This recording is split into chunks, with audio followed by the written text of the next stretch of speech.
Keene State's coming off back-to-back losses and stepping into this game with a record of 1-2. Elias, what are your thoughts ahead of today's game? Well, thank you, Carson. It's a pleasure to be here. And I really think that we're going to see a response here from the Owls today. Like you said, they've dropped their last two, including one at home, and it just seems like the work has been going in versus Salem State. They created more opportunities than they did against Roger Williams, and I think we might see a win here. Absolutely, Elias. We're starting this game a little bit early to try to get away from weather. So we're underway here in New Hampshire. And we have a throw-in for Wheaton. Wheaton are coming off a 2-0 loss to Worcester State.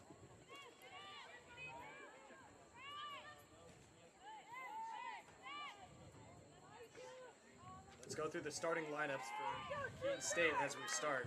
In goal is Hannah Verville. We also have Bryn Dickinson at midfield. Claire Halligan at defense. Keely Giordano at defense. Juliana Stolfi at defense. Allison Kenyon, number 9, playing forward. Liz Shuden playing the midfield. Kayla Ryan playing midfield as well.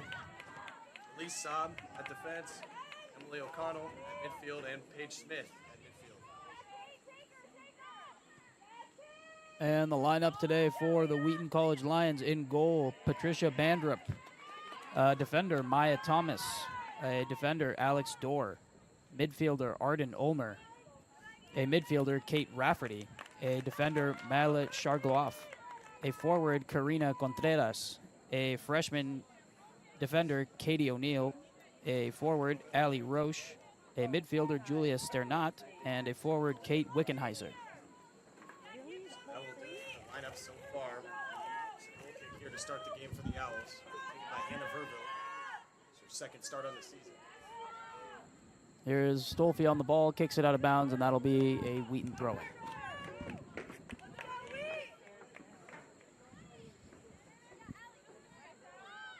One-two between Wheaton. The ball goes to the top of the box and cleared away by Stolfi. Back into play from Wheaton. Clearance there from Claire Halligan for the Owls. Keene State coming off of a loss the other night against Salem State. They go up the field, can't get anything there, but they really, honestly,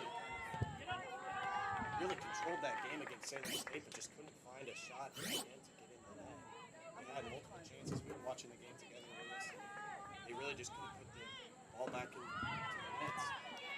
Now they're coming off of back-to-back losses. We saw. Here's the ball to Kenyon up top. That blowout the other day. Oh, there's my voice. There's Shuden battling for the ball. Referee says no foul, and Wheaton will advance up the field. We've already Through seen ball Wheaton, coming down the right flank. we've already seen Wheaton play really, really fast and really well. Here cutting inside, and the shot is saved by Verville. Her first save of the game. That shot came from Kate Wickenheiser, senior forward out of Oxford, Connecticut. Ball bouncing around will be recovered by Kenyon. Plays it out of bounds.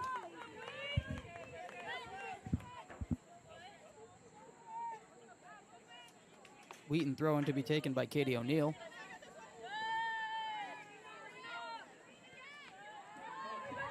Wheaton advancing up the middle of the field. Cleared by Smith, but only finds Wheaton, who are now advancing down the left wing. In the box, top of the box shot, deflected and cleared by the Owls. For a Wheaton throw-in. Yeah, that was really well done there by Paige Smith to get that ball out. But Wheaton has been really, really dangerous, it seems, in just 4 minutes. There's Smith clearing again. The ball will stay in play for Stolfi. Go out of bounds for an Owl throw-in. Yeah, Wheaton already have kind of shown their levels and the speed of play down the wing. Something that those Keene outside backs will have to look for. We've seen Keene use a lot of different freshmen so far this season. Their starting lineup today, it's only one. That's Michaela Ryan out on the left wing. But we've seen Kayla DiPasquale do a lot of good things for the Owls. There's a cross into the box by Wheaton. Cleared away there by Keely Giordano. Finds Stolfi, and Stolfi will play it out of play. Another Wheaton throwing.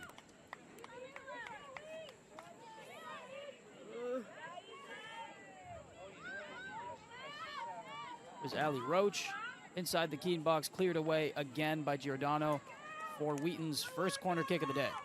Giordano is just always a beast back there, playing left back, but you honestly see her all over the field doing so many different things.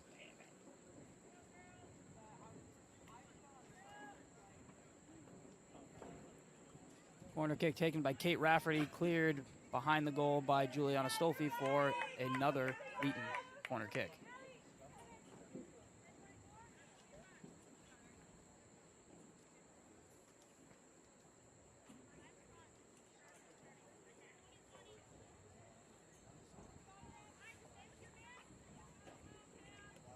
Once again, apologies for the early start and lack of broadcast. We're starting to get everything back and going as we kind of had people moving all over the place coming from that field hockey game. Here's the ball from Rafferty. Bounces around the box. It'll be collected by Maya Thomas and forced out of play there by Wheaton. Field hockey actually just came off a win, right? 5-3, 6-3. I didn't see that last goal, but a big win for field hockey. They are absolutely killing it this year. That shot is scuffed and collected by Verville, who could look to play quickly, but will choose to collect and be calm instead. Here's the punt. Collected by Wheaton, bouncing around in the box, but now it's Wheaton on the counterattack, and they've played a ball in behind the left wing. And Contreras is around the keeper. The ball's into the middle. Stopped away. That's Paige Smith. Contreras just couldn't find anyone in the box. She beat Verville for a good chance. I thought Verville was going to get there. She came in attacking as now it's a foul called by the referee. Wheaton will have their first free kick of the game. That was a great through ball, and you can see the pace. You can see the pace that Wheaton possessed there. Contreras able to get behind so easily, and then a nifty bit of footwork as well to get around the keeper. That ball sent into the far post.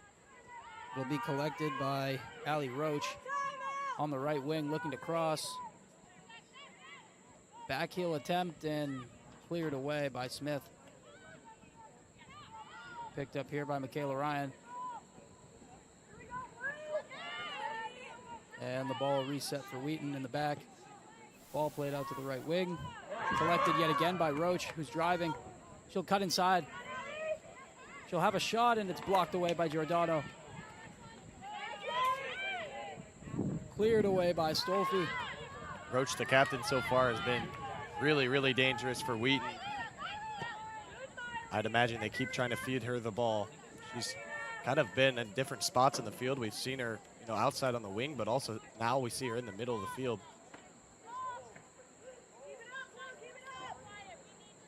And it will be a throw-in for the Owls to be taken by Juliana Stolfi.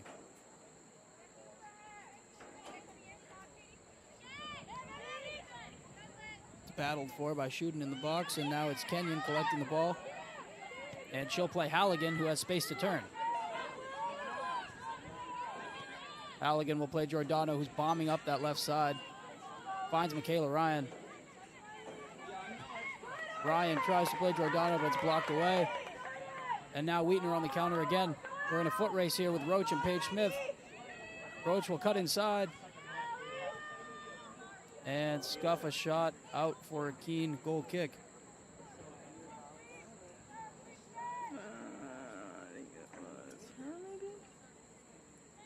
Like I mentioned, we've already seen Roach kind of really assert herself into this game. Wheaton does a really good job finding her, especially with space in front of her. So Keene State needs to continue to watch out for that as Verville takes this kick. She goes long. We'll find Bryn Dickinson, able to keep it in play. And it's gone out of play now for a Keene throw.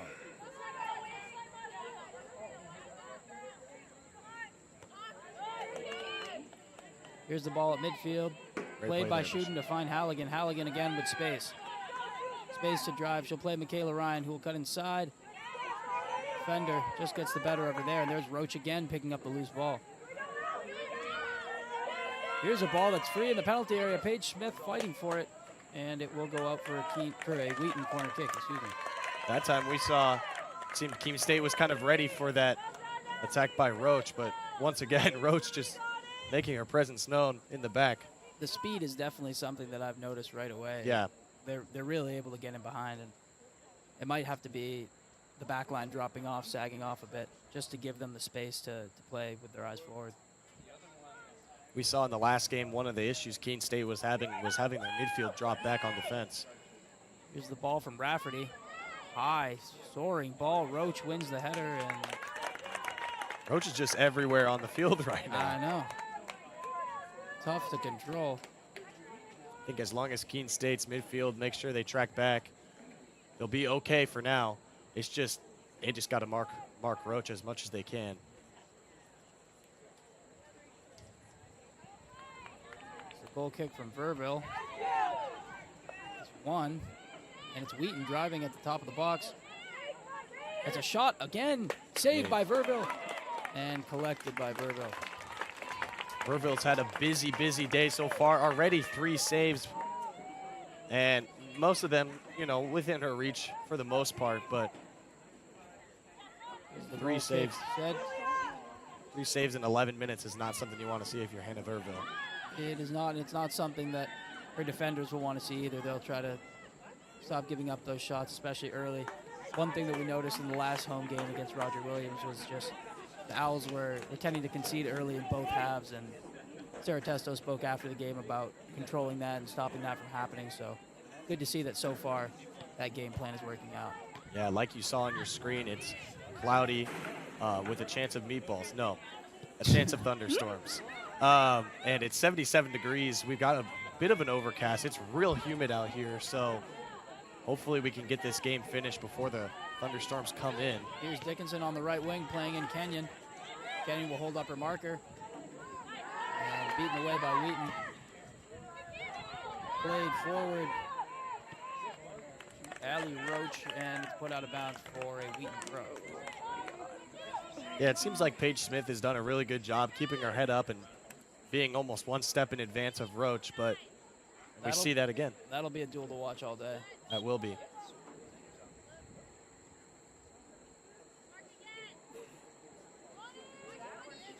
Here's the ball played into Roach again, who's just everywhere. She'll take a shot, and it is right at Verville, who collects it with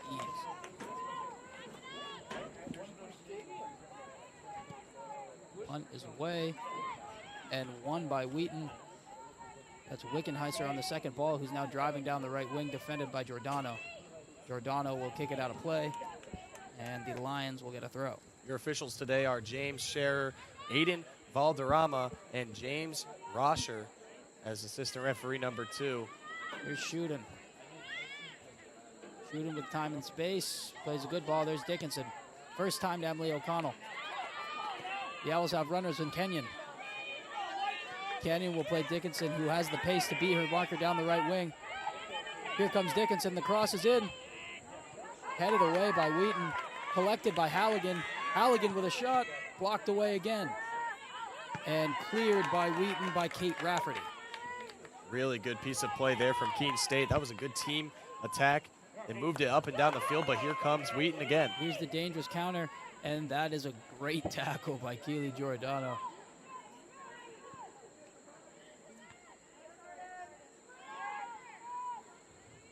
The ball will find its way to Schuden's foot, as it often does. But that'll be Allie Roche. Again, Roche has picked up the ball so far on the right side of the field, the left side of the field. And in the middle. And in the middle. That's a shot from Contreras. Goes high. Don't think Verbo was too worried about that one. Yeah, we talked about Shuden and a couple of the other players. Shuden last year had started in all 20 games, scored 5 goals, which led the team, had 4 assists, which was second on the team. And so far this season, she's already scored a goal that first game against Riv. Bryn Dickinson also has a goal. Kayla DiPasquale has 2 goals, both of them coming against Riv. Here's Dickinson shooting with a good tackle, but collected by Wheaton. And then we saw Hit that from the back line by Maya Thomas. We saw that great goal from Michaela Ryan, last game here at home against Roger Williams from long range. Unfortunate result, but Yeah. very good to see the freshman get on the score sheet. Most of the time we don't see a lot of the Keene State women's soccer players shoot from outside the box very often. Normally that's shooting's job, but Michaela Ryan said, I'll do it this time. But She took that opportunity well, and it looks like we're going to have a sub checking in here for the Owls. That looks to be Kayla DiPasquale. it'll be interesting to see who DiPasquale replaces here. We're pretty early in the first half. Maybe it's something Coach Testo's already seen that she wants to exploit in Wheaton's defense. But for right now, it's been Wheaton who have had the lion's share of possession and chances. This ball is cleared away by Halligan. Kenyon will chase. She'll be defended by Myla Shargalouf.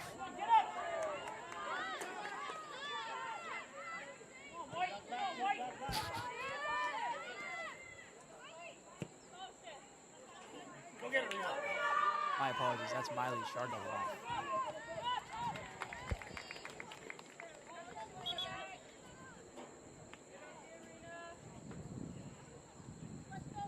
Yeah, Keene State, 3 of their 5 goals so far this season have been scored by first-year players, as we see a first-year player sub on and replace another first-year player. Instant impact from these Owls forwards, really. That's exactly what you want to see out of, your recruiting class. Absolutely. You bring in players, you want to see them really excel. And honestly, on the men's side, we've seen the same thing. Yeah. Now here's Roach again playing a through ball. Just too far for Wickenheiser, and Verver will collect. So far, a pretty good weekend for Owl Athletics. Keene State men's soccer came off a 2-0 win yesterday against Russell Sage. Here's Steve Pasquale. Driving down the left wing, she'll play. Kenyon who finds shooting. And the ball will be cleared away by Maya Thomas. Sorry, Carson, I cut you off there. Oh, that's perfectly fine. I'm just recapping Owl Athletics so far.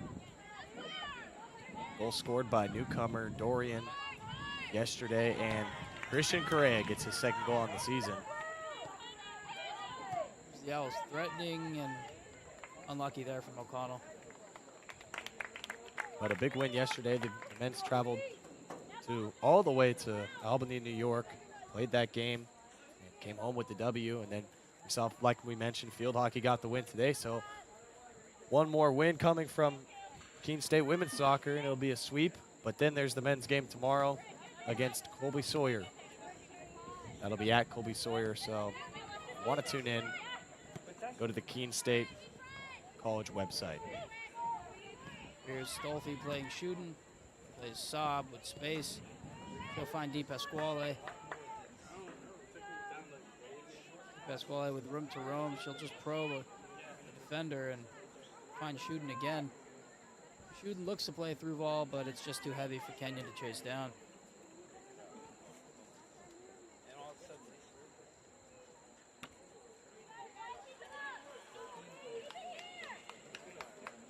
Not just the Owls who are having freshmen who are having instant impact for Wheaton.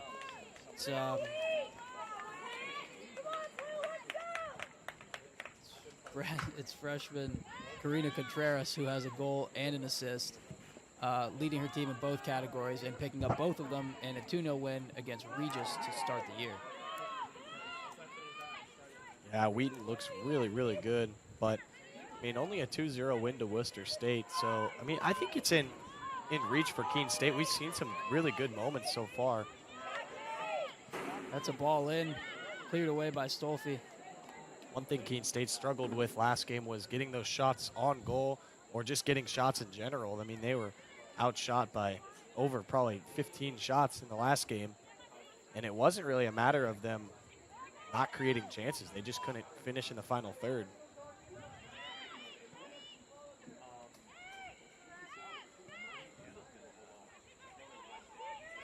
Here's a ball from Wickenheiser, collected by Verver.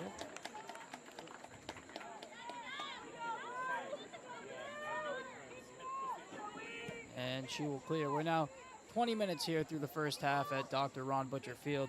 And Carson, what are you noticing from Keene? I mean, definitely the attack has been honestly really solid.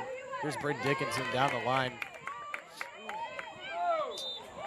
I don't know about that one. But so far, they've done really well to handle Roach up top.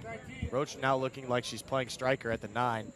But, I mean, the defense has been dropping back. As long as the midfield also can come back and help and get numbers back, I think Keene State will be okay. But we saw last game they struggled to do that.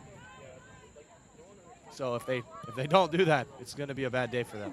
It will be. There's Saab picking the ball up at midfield, and she'll spray a ball out to the left wing. Di Pasquale will chase it down. Great ball there by Saab. Look to take on her marker one-on-one. She'll find Shuden, who will play the 1-2. Di Pasquale, can she get to the line? Fortunately, she cannot. I'm going to have to take a look at halftime maybe what the field conditions are. It seems like the ball's moving rather quickly, especially considering the grass surface. We've talked about this a couple times. It's a very bumpy surface right now, but maybe because of the dew and the rain, it might be a little bit more wet right now. Here's a ball played through for Contreras. Contreras has the speed. Saab will beat her there. And it's rebounding now in the box and cleared by Giordano, but it will fall again to Contreras, who will just scuff her shot. And the ball has found O'Connell. That's a great switch to Di Pasquale, who takes a good touch forward, finding Shuden. Referee plays on. Now he calls it, brings it back. That's good refereeing right there. Very good refereeing. Played the advantage, and the attack broke down. Brings it back to call for the initial foul. Yeah, he's going to issue a caution there to Arden Ulmer. Looks like a stopping a promising attack, or maybe just a reckless challenge. Either way, we call that a speckless challenge because it could be constituted as both. But really good job by the official to look for the advantage, bring it back, and then ultimately award the foul and the caution.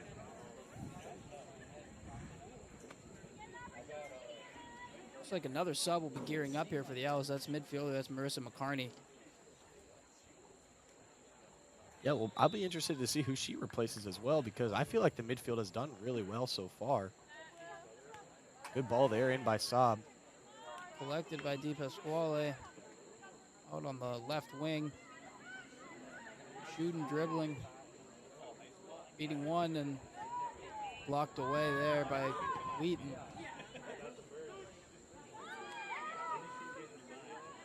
Ball bouncing around here on that left flank. And will be forced out of bounds for a Wheaton throw. One thing that is new, Carson, from the last home game we commentated is there has been a goalkeeping change for the Owls. Senior Riley Abdrisky had started the first 2 games of the season, and now she's been replaced by sophomore Hannah Verville. Yeah, we saw Hannah came in last game. She only let in 1 goal against Salem State the other night, but today she's going to hope to get that clean sheet. She's done well so far, made 4 saves already. And a good bit of healthy competition from the Owls keepers. Here's Kenyon driving down the right side. She's beaten her marker. She'll drive a ball across. Nobody at the back post. Oh, unlucky from Di Pasquale. Really well done there by Kenyon and Di Pasquale. Di Pasquale just a step or 2 late to not get there with a good angle, but Kenyon honestly put a great shot or across, but I think it was more of a shot right there. So we've already seen Keene State create more chances than they did last game. We'll have to ask Coach Testo after the game about the decision on the goalkeeper. That's lovely play from Keene. They'll find Bryn Dickinson, who has legs, and it'll be played out of bounds. But, like you just said, Carson, already a good build-up and a good chance from Keene State. Allison Kenyon driving down that right side. Yeah, it looks like McCarney is going to replace Halligan here. Halligan's done pretty well. She's made a couple really good clearances in the back. And she'll go right over to talk to Coach Ike McMillan. Might have some words of encouragement. Ball cleared away by Wheaton. Will find Juliana Stolfi on the right side.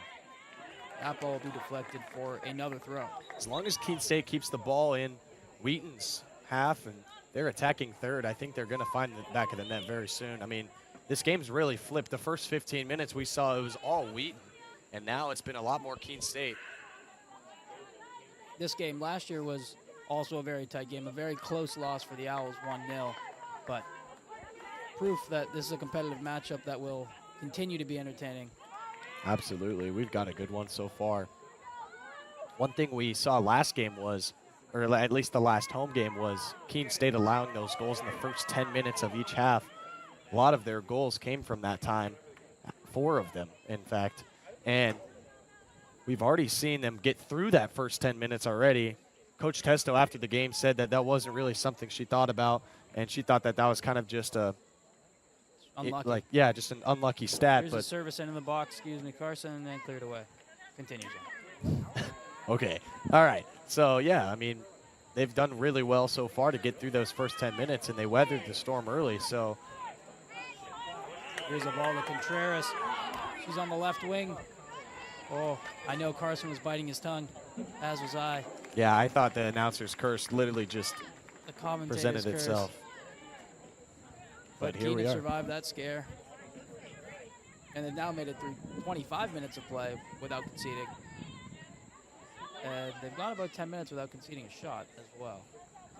This has been a great week so far for sports across the country and in Brazil, for that matter. We saw the start of the NFL on Thursday night, another game last night with the Chiefs playing against the Chargers in Sao Paulo, Brazil.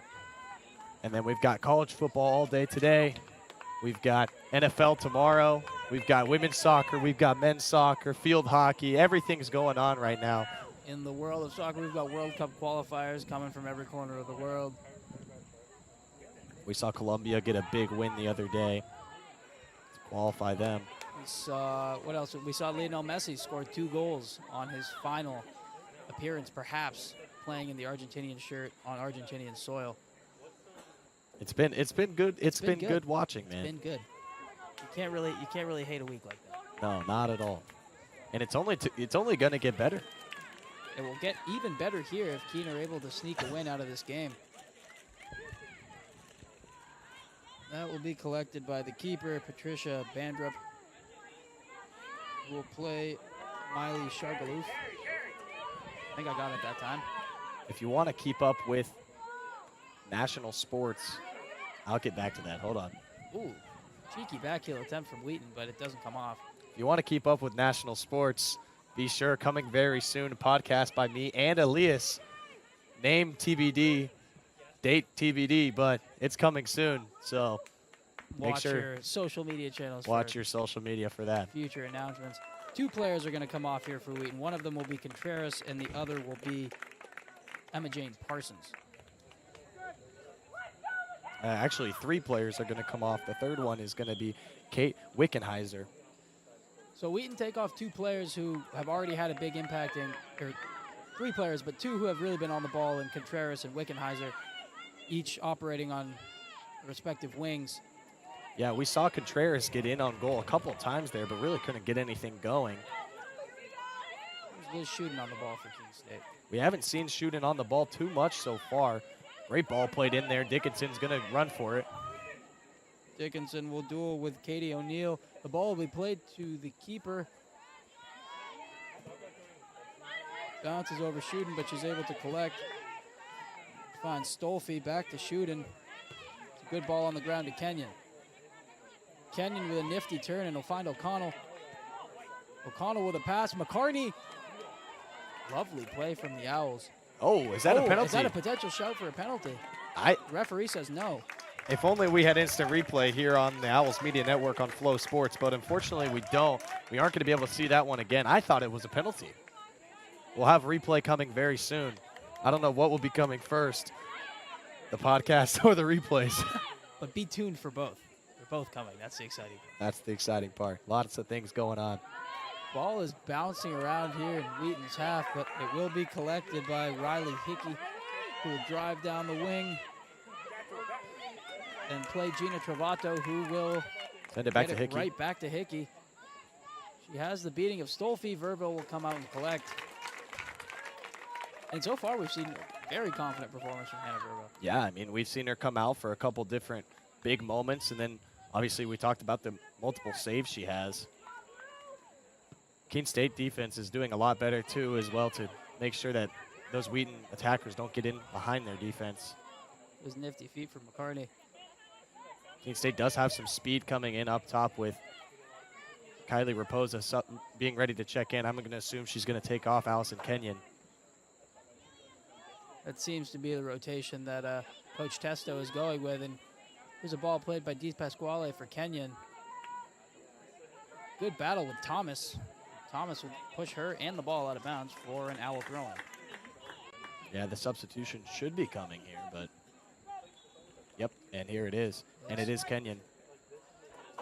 Really good shift, I think, so far from Kenyon. She honestly was part of a couple really good team attacks. She wasn't really taking players one-on-one, but she was really playing those 1-2 passes up top with a multitude of players.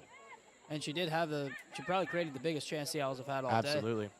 That's a shot from distance by Shooting. It will just trickle down and be collected by Patricia Bandrup. One thing I really think that I would like to see is Shooting take more players on one-on-one. Very tough to beat in those situations. You can see the radar here. You can see the Keene in the right side of the screen here. Okay, we'll be getting the radar up for you soon.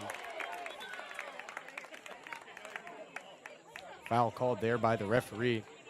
Keene Owl fans not very happy with that decision, but not at all. And we haven't really seen a lot of controversial decisions so far. Maybe the penalty shout, but that didn't seem like it was extremely controversial, at least from the fan and the coach point of view. Here's the bar with Shargaloff. And will be guided out of play for an Owls throw-in to be taken by Stolfi. Substitution coming here. It's Kaylee Cormier to replace Bryn Dickinson on the right wing. These are the rotations that we've been seeing from Coach Testo in every game. A real mix of pace, power, and athleticism that they have up there. And it's interesting how she works out these different combinations and how they suit the game. Yeah, we saw Cormier play quite a bit last game and then at Salem State, but then as well this game, or the previous game at home, was also really well done by her. She's a really good bench player to come off and bring some energy to the game. Bring some goals as well. As we know, she scored some important goals for the Owls last season as a freshman, and looking to continue that form as a sophomore, I'm sure. We will have a corner here for Wheaton. It will be taken by Kate Rafferty. Yeah, this is the fourth corner of the game for the Wheaton Lions.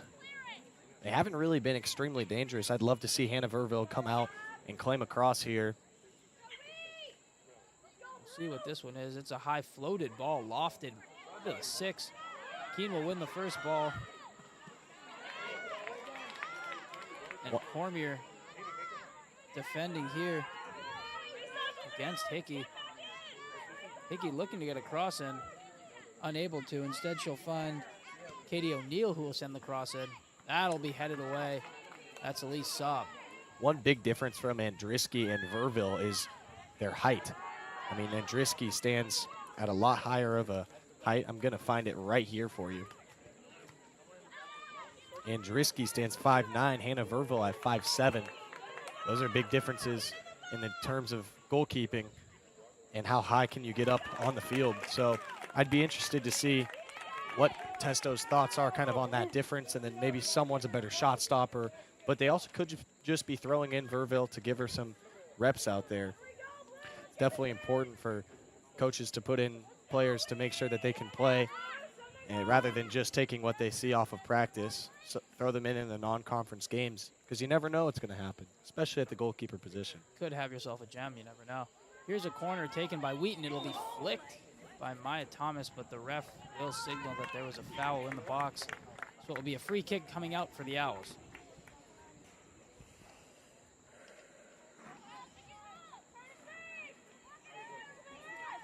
Looks like we have a bit of a change here. Stolfi will take the goal kick as opposed to Verville. We've seen her scuff a couple.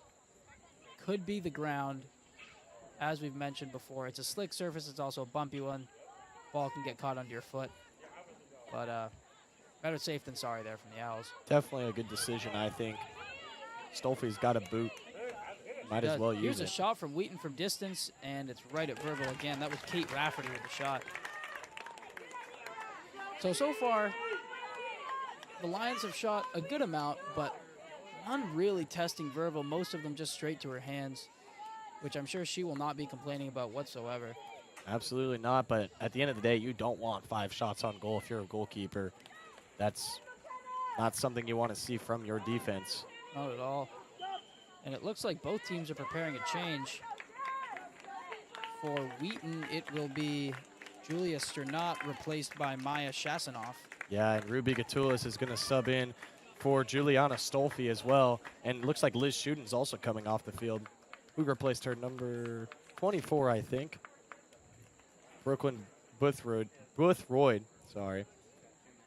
And the shift will be, you'll see Giordano shift over to right back so that Gatulis can play left back. Giordano versatile in that sense. Good with both feet. Versatile in many aspects. We talked about this last game. Also a star track athlete, which never be a bad thing on a soccer field. No. If you have a track star. Unless she has tired legs. That's true. Then I really want to ask her kind of how she, handles the 2 different sports and staying ready to go and compete. Now here's a ball for Di Pasquale down the left wing. She has space to cross. She's going to look to shoot. Close. Not a bad shot there Not from a Di bad shot at Pasquale. all. We've already seen more shots from Keene State, producing better chances than we did last game here at home. That one was just a little left and a little high, but overall a good attempt from Di Pasquale. As we see Wheaton try to build from the back. It's a good move. Everything one touch here. There's Hickey. I really like what Raposa was doing there, pressing the keeper a little bit. We've seen some slow rollers go back to her. I'd be curious if Keene State did it as a group, how did Wheaton respond under pressure? Oh, unlucky there. O'Connell was looking for the 1-2 with Raposa, but beaten away. Now Roach on the counter. Roach keeps beating going. one. And finding Hickey on the left wing. He'll look to cross. Cool, not here. Cool. And cleared away from goal by O'Connell to Cormier, who's lost out there to Katie O'Neill.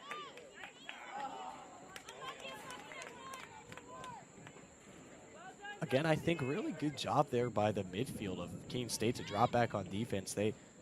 Wheaton produced a pretty decent counter, and Keene State was able to get numbers back and kind of put that to rest. Definitely. We see a couple men's soccer players walking into the building now, coming off their win yesterday. Little Owls supporting Owls action. Owls for Owls. That's what it is. That's what it is. Here's McCarney, who tries to find Boothroyd, but just a little bit too far out of reach. Giordano does well to handle that bouncing ball, and I believe that'll go up for a corner just kick. barely a corner kick there. It's going to be the 5th corner of the game for Wheaton. This one will be put in, I'm guessing, by Rafferty again. Yeah, it will be Rafferty. So far, the deliveries from Rafferty have been good, but the Owls have just been more dominant in that area. Absolutely. Most of the deliveries have came right on the top of the 6 so far. I think Wheaton definitely is going to want to try to get their head to it first. This one a little further away. Further away. Bounce here and find Maya Thomas. It's McKenna Reynolds playing it into the box, but it's cleared by McCarney. And collected by Raposa. And the Owls now pose a threat on the counterattack with Di Pasquale. Backside to Cormier is wide open right now. There's Boothroyd with a beautiful pass. Cormier collects and will now look to beat her marker one-on-one, and she has. Taking her time. That's a great ball in. And just nobody there. That's a really good run, though, by Cormier. If they could have found her, a second or two earlier, she could have been in rather than having to take a touch first. But Keene State looking a lot better than we did offensively the other day. And that pass from Boothroyd was perfect on the half turn. Absolutely. One touch and sprayed out. Cormier did well to beat her marker. And we have seen a more dangerous version of the Owls offense today, Carson. Yeah, definitely a more dangerous version, and they're going to keep being dangerous here. Just thought they were going to make something up there. There's the commentator's curse. No. Here's McCarney, loading one up from distance, blocked away and collected by Wheaton. Ball sprayed forward. Roach will chase. Saab will get there first. And she will play Verville, who will hit a missed kick. And Wheaton now have possession. No, they do not. That's a lead Saab. Di Pasquale will turn her marker and find Raposa. Ooh, good move. Nifty little step. And the ref will call a foul. We've seen Raposa get herself caught up in a couple fouls up top so far this season. I love that she's playing hard, but sometimes you got to tone it back. Freshman, sometimes you get the jitters. You don't even know what's going on. It takes a couple games to settle in. It really does, but seems like all these first-year Owls players have settled in quite well. Yeah. Like Boothroyd right there, who's done a good job. And now Raposa will be sent in to chase. Shargaloff able to find her keeper, Patricia Bandrup. It's a lot of slow rollers to Bandrup, in my opinion. I think that Keene State should press more as we go into the second half just to see what happens. But they're moving the ball super Lovely well. one-touch passing. We'll find Emily O'Connell, who's a great facilitator for this team, one of their best. Di Pasquale now on the left wing with time. The ball will come in. McCarney will hit it first time, cleared away there by Maya Thomas. And collected in her own half by Gina Travato. On the left wing now is Hickey. Looking to take on Giordano. She might not know that Giordano runs track. We know that. But We she know might that. not know that. Yeah, Giordano just a speed demon out there. But really good defending a one-on-one, too. That didn't come down to speed. That came more down to That was just anticipation. which is really well done. Something we see a lot of times out of Elias Stola-Limon on the men's side. Oh, boy. Happy birthday, by the way, Elias. Oh, You turned thank 22 yesterday? Yes, did indeed. Too old. Here's a shot. Oh, good save. And there is Verville with her first big save of the day. That one just tipped over the bar. That was a good shot there. I believe that was Roach who hit it. Yeah, I wouldn't be surprised if it was Roach. Everything seems to be running through Roach here for the Wheaton Lions. But fantastic save there by Verville. The hops were on full display. The hops. The hops were on full display. Here's Rafferty to take this corner kick. There's just a little over 3 minutes remaining in the first half. Very even first half, exciting first half, but still looking for the opening goal. Here's the ball from Rafferty. It will bounce in the box to Thomas, who will look to hit it, but it's deflected by O'Connell. Ball tried to be flicked by Roach. Instead, will go all the way out and find McKenna Reynolds on the right wing, looking to take on Gatulis. Puts it right into the box. Lovato not able to control. And now the ball is with Di Pasquale and Keene. Oh. Unfortunate there. Kylie Raposa didn't give up on that one. She's still going.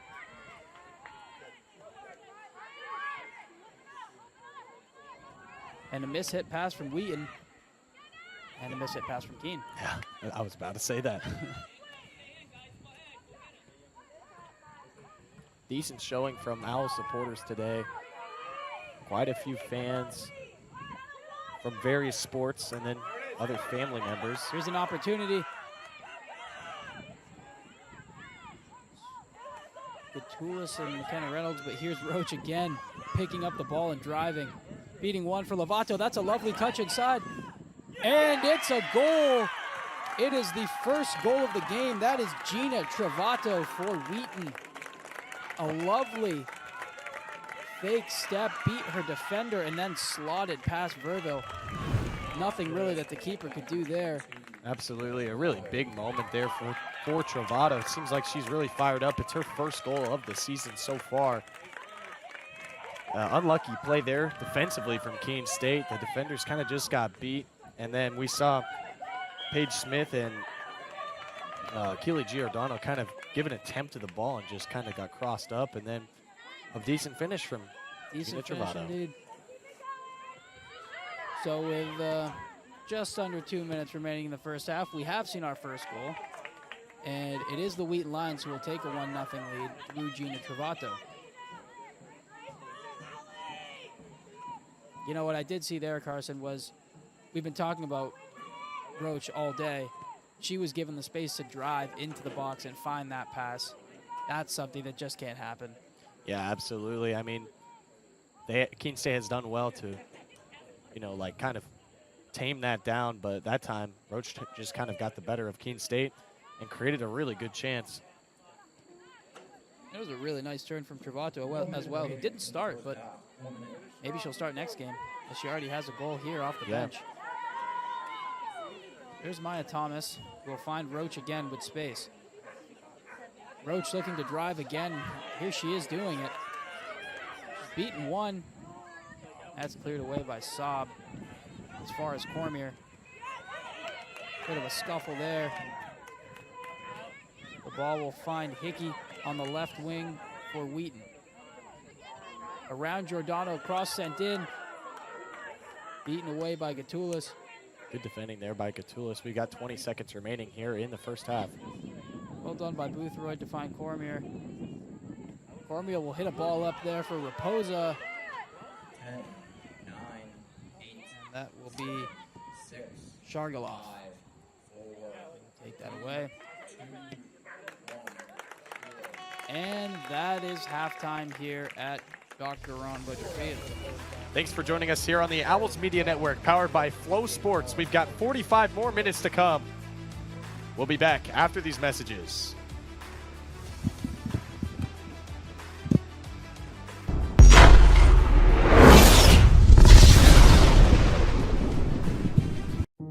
So when I ask students why Keene State, the students say unanimously it's the sense of community. The feel when you walk on this campus is immediately a sense of belonging, a sense of safety, a sense of welcome, and a sense of opportunity and promise. And so I think our students feel that when they come to our campus, and they experience it when they join us. Why students choose this campus is the sense and feel, and also the opportunity and the promise of that opportunity for them when they're making the decision. And why they stay is that we deliver on that promise. We have students from urban environments, from rural environments, and when they come to Keene State in those first weeks of forming a new community, they bring all of those experiences together to create a better Keene State. It's a campus small enough to feel a sense of recognition and identity, and a campus big enough to feel part of something bigger than yourself. This isn't a passive experience, so please get engaged, find a club, make a new group of friends, get involved in a recreational sport activity, in an intramural sport, get involved in a creative performance, go see a show, be a part of this community and squeeze everything you can out of Keene State. And if you do that, I am confident you will have an exceptional experience and your life will be changed as a result of it.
I worked in HVAC when I was in high school, and I really liked being on a job site. When Keene State came to my high school, the admissions counselor told me I could have a job on a job site and also make a difference on people's lives. He said being a safety engineer meant I could work with my hands, but also make sure that everybody was going to be home safely at the end of the day.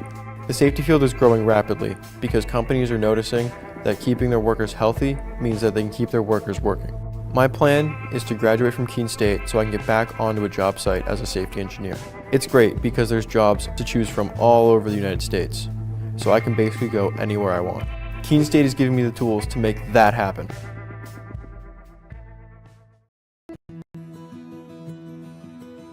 I remember writing in the 2nd grade that I wanted to be a teacher, and I always knew that I was going to be a teacher. I started school a year early, and it created challenges for me because I wasn't able to pick up material as fast as the other students. Outside of school, my jaju would quiz me on my math facts and read with me. It showed me that even though I had challenges in school, there were still people who wanted to help me. In high school, I knew I had to work harder than everyone else to get the same results, but I had teachers that would help me in subject areas outside of their own because they could relate to how I felt. The way these interactions with my jaju and my teachers made me feel while I was learning is the inspiration for how I'd like my students to feel. I'm able to build relationships and be vulnerable with my students when they're struggling because I've been in their shoes and I know exactly how they feel. Being able to relate to them from my own experience has become a massive asset in becoming a teacher.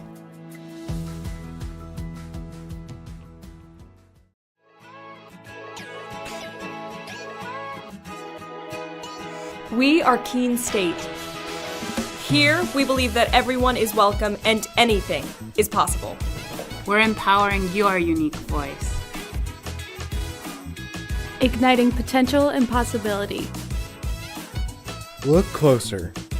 We are a tight-knit community, an inclusive community, where people can be their true selves. Bring your ability, background, culture, or traditions, whatever makes you you. Because Keene State becomes home from day one. Come find your people and enjoy live music, art, coffee, thrifting, and did we mention the food? And if you're worried about what there is to do on the weekend, just look at this. Everything we do here is about community. Because we're a community of intense learners with extraordinary hearts that raise each other up. We are fueled by each other's successes, learning outside the classroom as well as in. And we're here to provide the guidance and support you need to succeed. All right, let's get hands-on. In the lab. In the studio. In the pool. On the dance floor. On the stage. The choices are yours, the opportunities are here. Here at Keene State College, we're focused on teaching students the skills for an ever-changing world. I'm ready to tackle problems with industry-ready skills.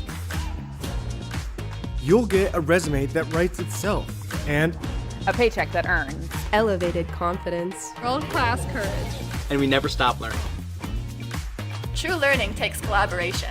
We explore what drives our passions. Celebrate our individual voices. And spark possibility together. Every single student, every single day. You already have what it takes. Welcome to Keene State.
Welcome back here on the Owls Media Network, powered by Flow Sports. As we take a look at the radar, we've got some incoming weather here.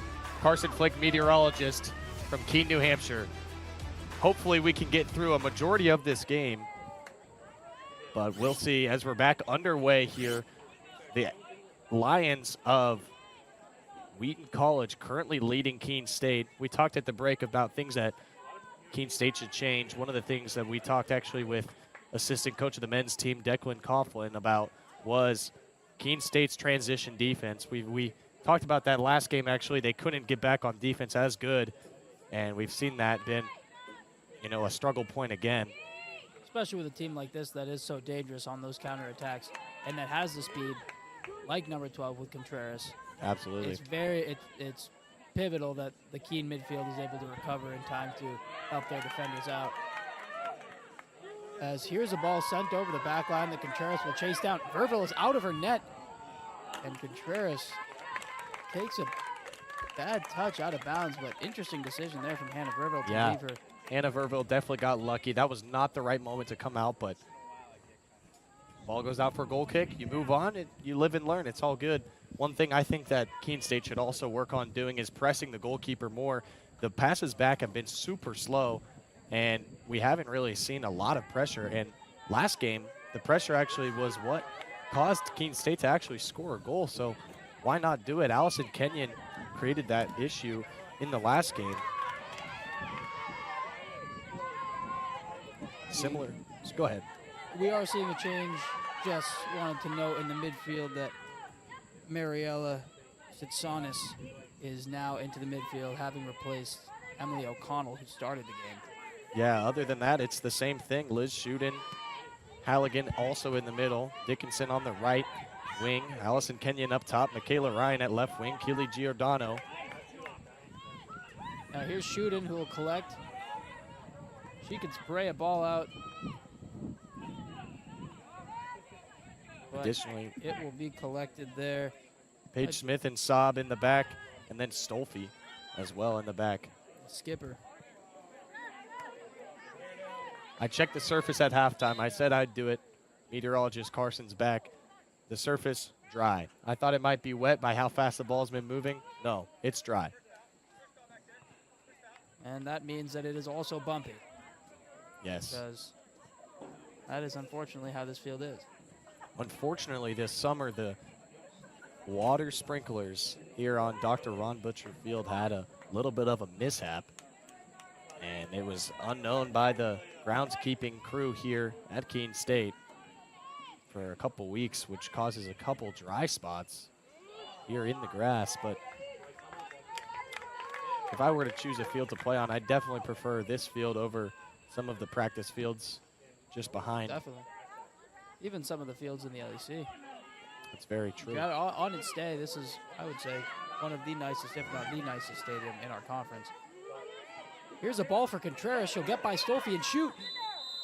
And the ref has pointed to the spot. Penalty kick awarded to Wheaton College, and a yellow card awarded to Juliana Stolfi, I believe. Yeah, I mean, as Contreras had that shot, it seemed like Stolfi was in there, but I'm not sure that that was necessarily a foul. Stolfi was definitely in there a little bit late, but I felt like Contreras was kind of going down on her own at the same time. The referee seemed sure. He came running, pointing to the spot. 100%. He must have seen something we might not have. That yellow card going down as denial of an obvious goal-scoring opportunity. However, inside the box, that downgrades from a red card to a yellow card. So that would explain the yellow card there for Juliana Stolfi. Thank you to our referee extraordinaire, Carson Flake. So here's Contreras against Verville. The shot, and it has gone in. Right in the bottom corner there for Contreras. Verville stood planted to her spot. 2-0 Wheaton. Yeah, I mean, it's back-to-back games that Stolfi has given up a penalty early in the second half, and we saw that really unfortunately cause Keene State to fall yet last game. So hopefully Keene State can respond in a little bit of a better way now, but that's very unlucky. Contreras' second goal of the season so far. Unfortunate for Keene State, as they were honestly playing not bad, and now the deficit's even more. Deficit is greater, and we're seeing kind of a repetition of what happened in the last home game against Roger Williams, where the exact same play happened, an early penalty kick in the second half that just kind of shifted that momentum. So now it's really on these players here to stay strong, stay composed, and see if they can work their way back in. Here's Wheaton on the ball. We'll find Sitsonis. Find Saab in the back, who will take her space and play a lovely clip ball into Michaela Ryan on the left wing. Great ball. She'll take a touchdown. She'll fire into the box and right at Maya Moore, who clears it up. Definitely a really good ball there by Saab as she makes another great defensive play. Saab still way up the field, finds Kenyon. Kenyon with space for a shot, and she'll take it, and it dribbles right to Bandra. But a shot on target for Keene State early in the second half. Yeah, absolutely. That's something that's going to really help them. We haven't seen them get a lot of shots off. That's only their second shot on goal of the game. But I'd like to see Keene State try to use their speed up top. We know they have it. You've just seen it in that little run of play there with Michaela Ryan. Yep. Just a clip ball over, and she has the beating of her marker every time. Yeah. Something to note, as we will have a throw-in for Keene State. Just found Kenyon, who's played Dickinson, who's able to find Satanis in the middle. And now a bouncing ball collected by Liz Wheaton. Good touch. Oh, good move. Unlucky there. Unlucky, but she has not given up. She's back. She's won it back. I really want to see Wheaton take more players one-on-one. That's the kind of tenacity that this team's going to need, as Michaela Ryan is yet again driving down the line. Cleared away yet again by Thomas. Hearing some shouts of handball from the Keene State fans. I did not think that was a handball. Definitely hit her leg. But to each their own, I suppose. to each their own. Except for the ref. Except for the ref. Now here's Kenyon. Come on. Unlucky. Here's Travato, who is the scorer of the first goal. A lovely goal from Wheaton College. It was Ali Roach that drove into the 18-yard box and found a great pass to Travato, who just took a touch around and finished. That's how we got our 1-0. Now we sit at 2-0, and Wheaton have a free kick in their own half. Yeah, Keene State, as long as they, I think their response from that goal was actually pretty good. It's been interesting just how these home games have worked out, where there's been large parts of the games where Keene's had the better spell of possession, they've had shots, they've created chances, and then just seems like everything's working except for the scoreboard in terms of that. Yeah, it comes down to silly mistakes in the back, which really is unfortunate because as a team you'd rather lose a game because the other team was simply better, not because you made mistakes. But Wheaton now actually taking control of this game. And here's Ryan again down the left wing. And now we've seen this 3 times in the past 5 minutes as Michaela Ryan's driving. Another handball shout. Kenyon fighting with the ball, will take a shot. It's going to fall to Dickinson, who will play to the top of the box, cleared away by Wheaton. Once again, I don't think that was a handball, even though the shots, I think that hit her leg again. But whatever, we move on. Ball sent in, cleared away by Wheaton. Liz Wheaton doing a lot better to assert herself in this game. She's that kind of player. She can dominate a game on her day. And here she is yet again. Maybe thought about lining one up, but chooses to play Stolfi instead. I think why not? Shoot it. Why not? Let's see what happens. Stolfi playing a great ball. That's Halligan with space on the right wing. And that's a good ball, and it's collected by Patricia Bandrup. Good service from Halligan. Nobody able to get ahead on it. Keene State attacking really well so far in response to that goal. A lot better of a response than we saw last game. Last game, they started to fall in boatloads, unfortunately, in the second half. If Keene State gets one back, I think we're really going to have a game on our hands, as there is a player down in the box. The referee's going to stop the game to check on the player. It's going to be a drop ball. That's Arden Ulmer, the senior midfielder. Actually a New Hampshire native, and not too far away either. Henniker, New Hampshire, and John Stark Regional High School. Yeah, let's take a look at the LAC scoreboard so far. Nichols beat Plymouth State the other day 5-2. Western Connecticut tied 0-0 in the first half. Southern Maine fell to University of New England 2-1.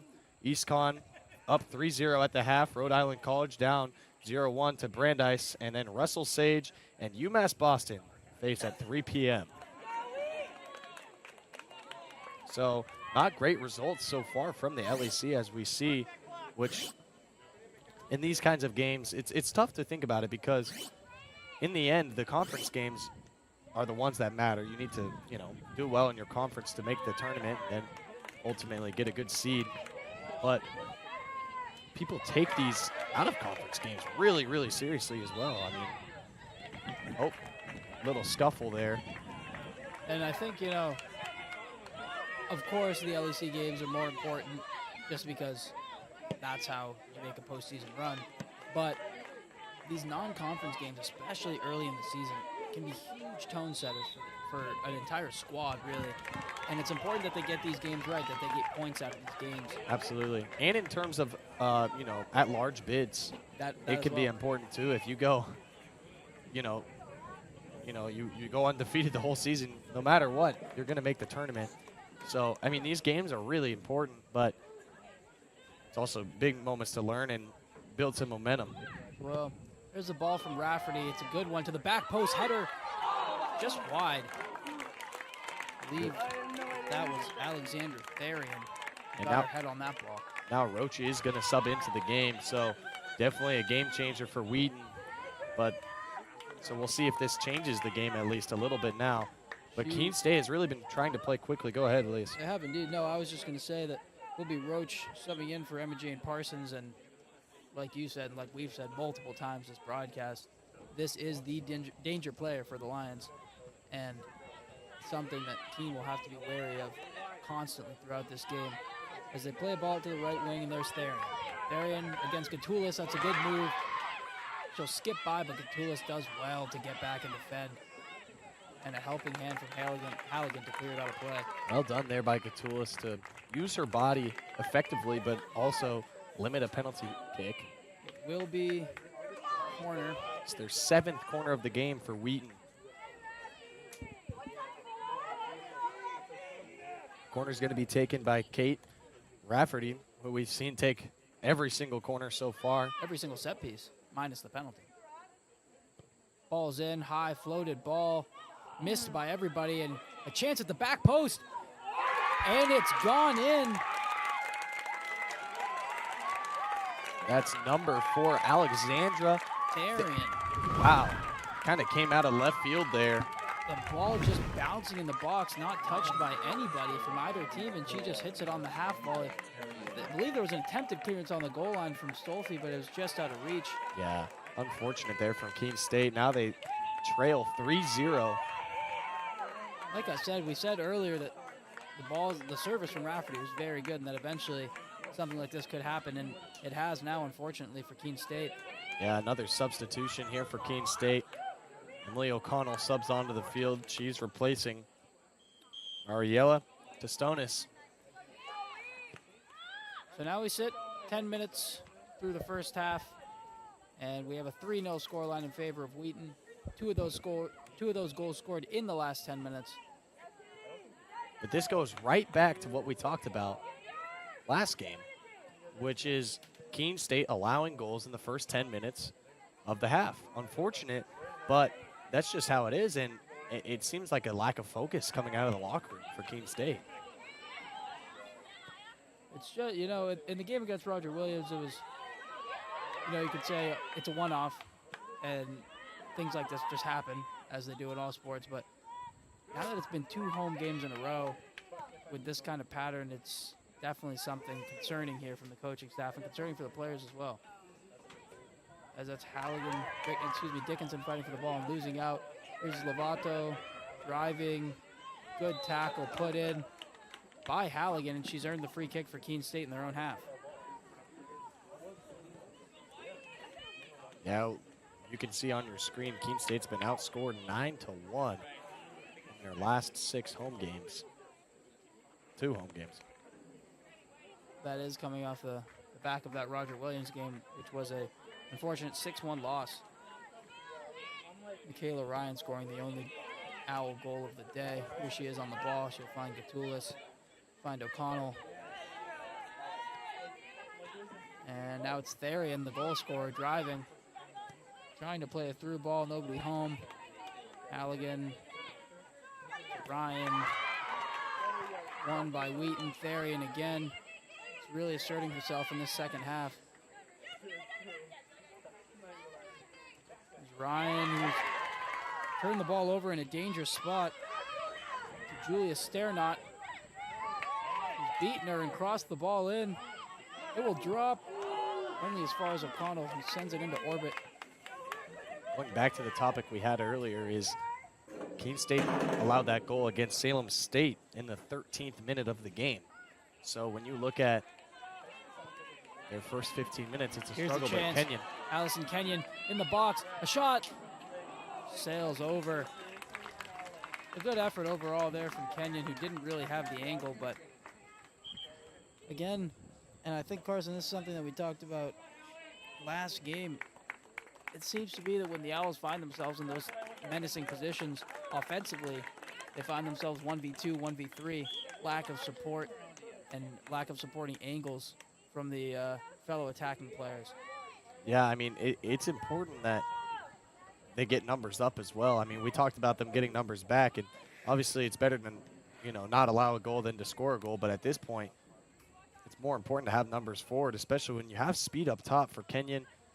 If she's on her own, she can only do so much, especially if you play those balls into the outside channels. It's going to be tough. It is going to be tough, and Wheaton have played a ball into an outside channel, and that's Contreras. Contreras will look to play through. And that shot is just wide. Yeah, really good shot there by Contreras. That was Gina de Baradinas. The pass was from Contreras and went just wide. Could have confused somebody sitting behind the goal, as it was in the net, kind of. I don't know. I think if you were behind the goal, you would have seen that better. Maybe.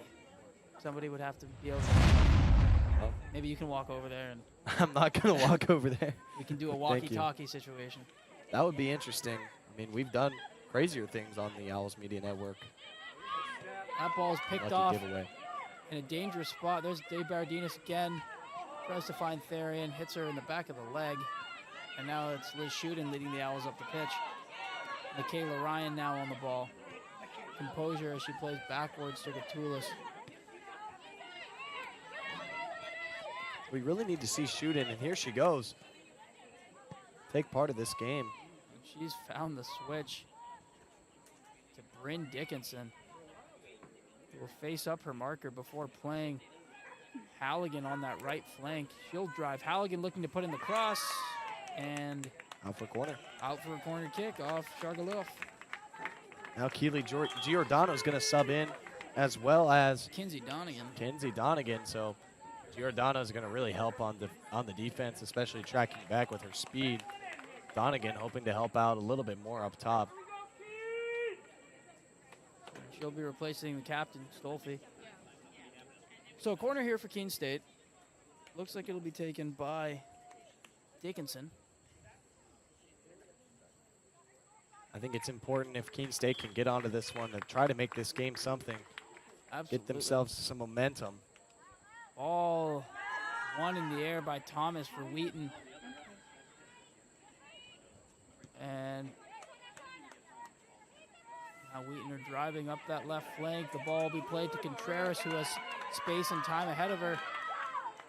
Well done there, though, by the Owls' defense. I believe that was Smith. I think it was Smith. Here's Roach driving, finding her striker. Puts in a rough challenge. You can see that Shuden felt that one maybe on the top of the ankle. And felt that one on the back of her back. The back of her back. Yeah, Otherwise it's actually an inside joke. I'll be honest. It's an inside joke from my buddy back home. I don't know why I dropped that, considering nobody would know the inside joke here. But it's okay. If your buddy happens to be watching this edition of the Owls Media Network. I've got a feeling he's not watching, but I'll make sure to send him the clip. There you go. So Contreras has been taken off for Wheaton. She has already contributed today with her goal, her second of the season. First one coming against Regis for the freshman.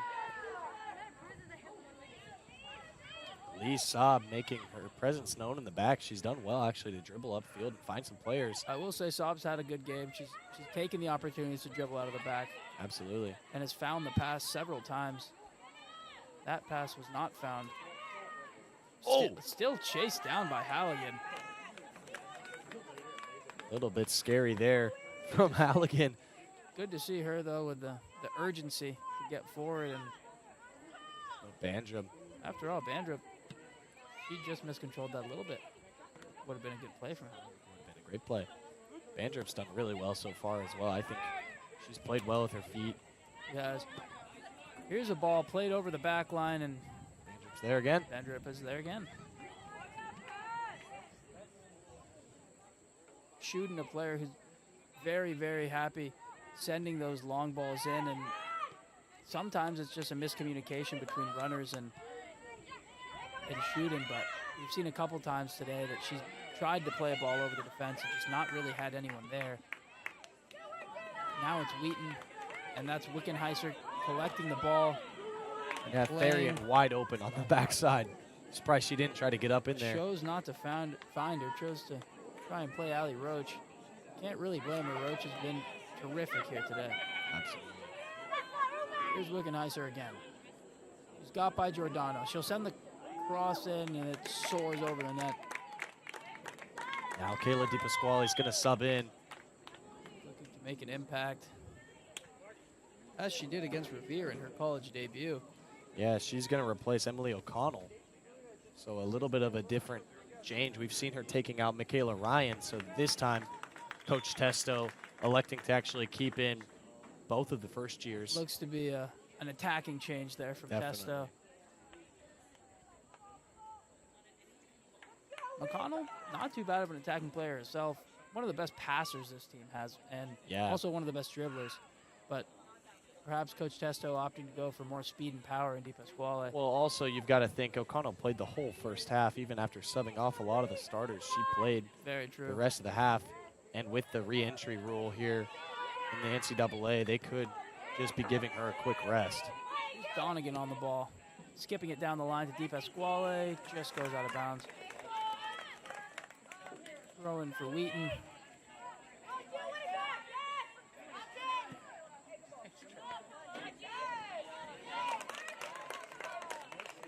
And a throw in for Wheaton right at midfield, to be taken by McKenna Reynolds.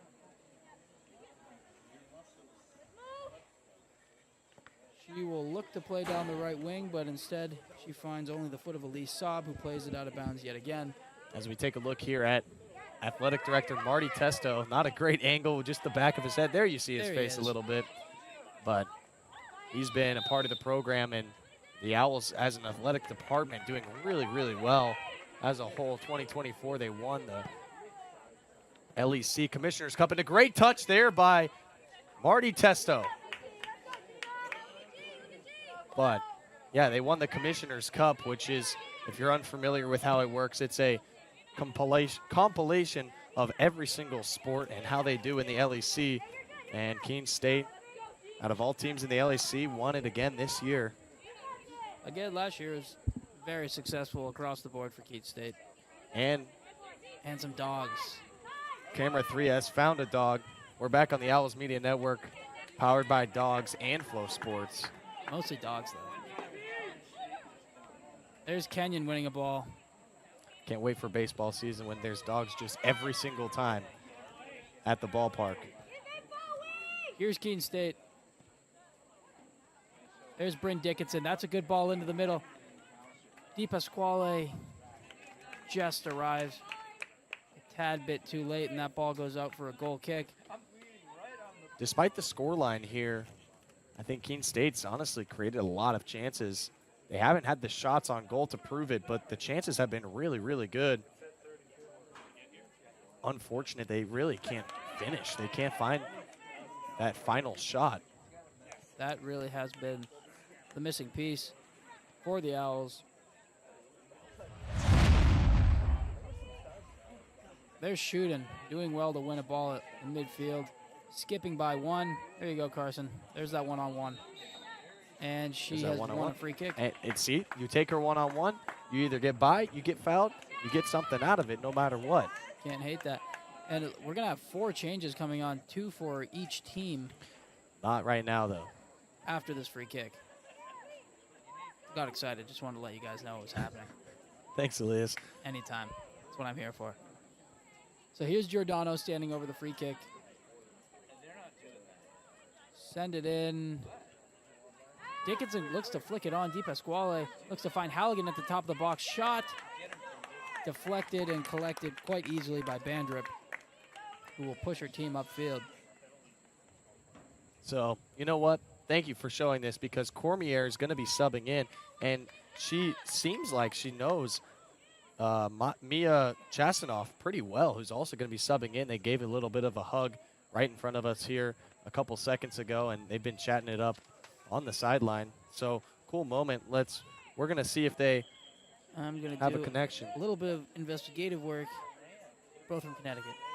They must have played somehow together. Somehow, somewhere. Not the same high school, but possibly maybe the same club team.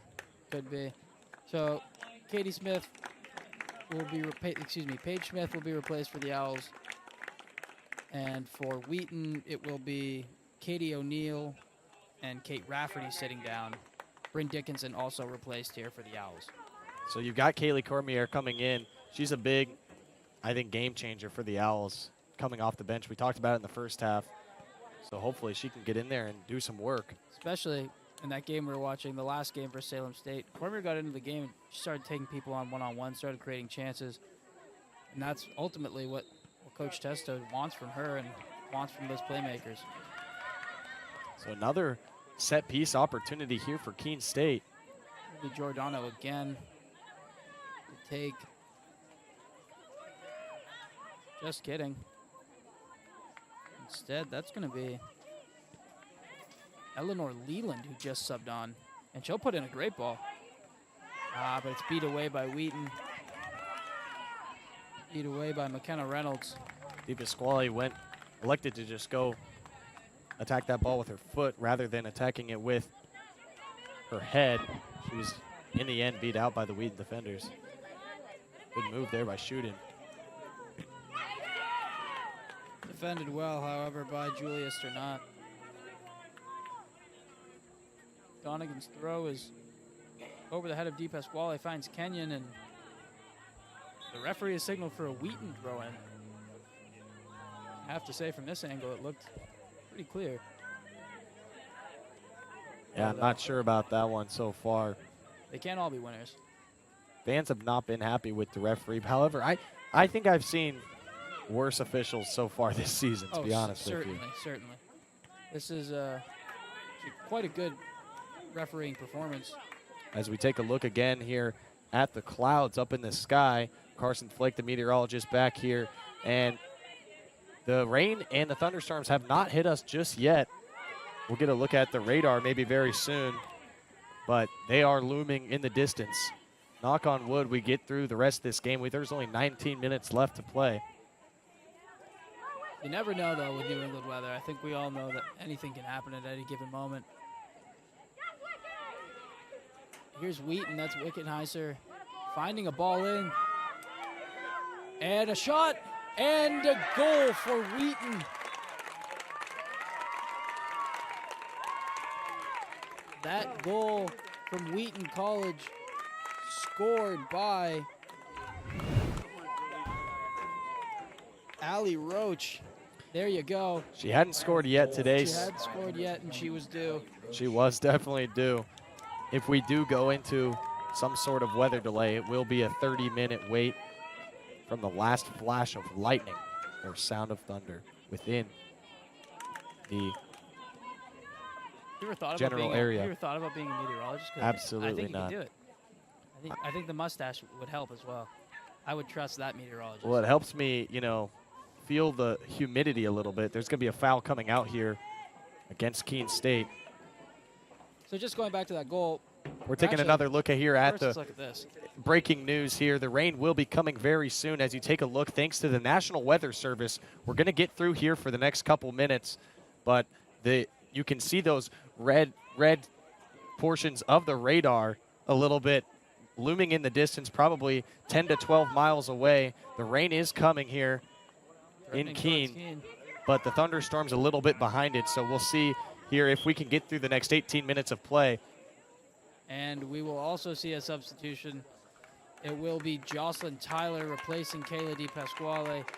Tyler, a senior forward. Skillful, has a shot, has a right foot. And also Allie Roach to be replaced. And it looks like we're going to see a goalkeeping change as well from Wheaton.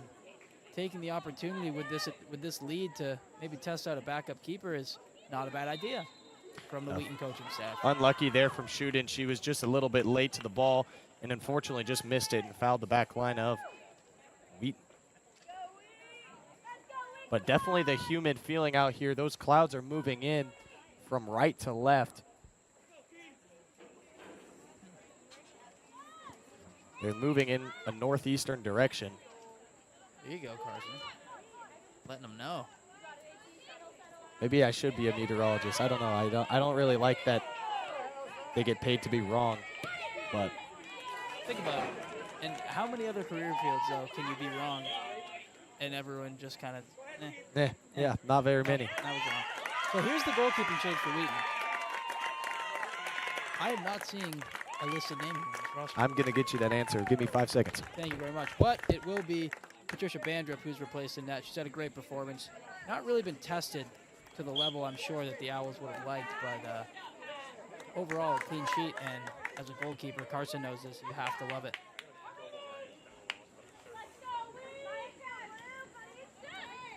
Now here's Jocelyn Tyler finding Liz Wheaton. Wheaton will turn and turn again, beat her marker, and play a ball that's scuffed and will result in an Owls throw. No, will not result in a Wheaton throw. So that goalkeeper substitution is Olivia King coming into the game. I don't know anything about her. I'm going to figure out more information on her right now, but I was able to figure out her name.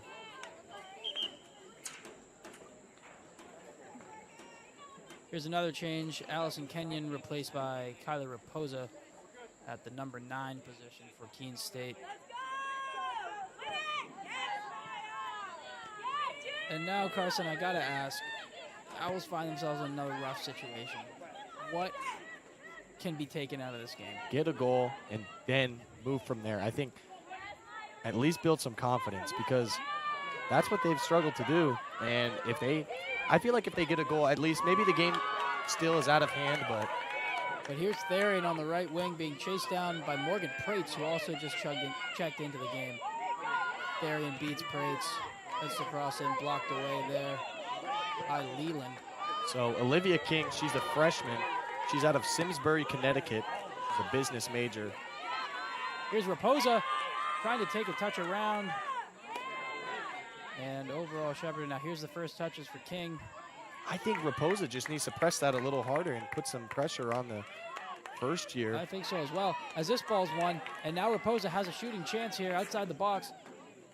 She'll choose to hesitate and instead involve Cormier in the play. Cormier will look to take the shot, and it's well wide.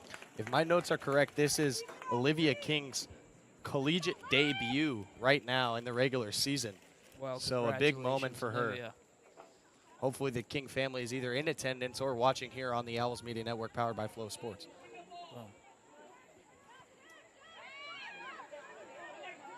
Here is Thomas. Thomas also had a good performance today. Has been commanding her back line very well.